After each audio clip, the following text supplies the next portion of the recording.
পৃথিবীর সবচেয়ে সুন্দর জিনিসগুলোর একটি হচ্ছে সাগর তীরে আছড়ে পড়া ঢেউ। এই ঢেউ আর সাগর দেখতে কক্সবাজারে গিয়েছি জীবনে অনেকবার। কখনো অনেক জ্যাম ঠেলে ক্লান্ত জার্নি করে বাসে, আবার কখনো অনেক বেশি টাকা খরচ করে বাইয়ার।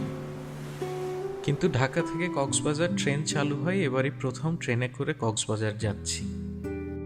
সেই নতুন ট্রেন আর নতুন স্টেশনের অভিজ্ঞতা আপনাদের সাথে শেয়ার করব। কক্সবাজারের চিরচেনা কোলাহল আর ভিড়ের বাইরে একটু নীরব জায়গায় একটা রিসোর্টে এবার আমরা থাকব।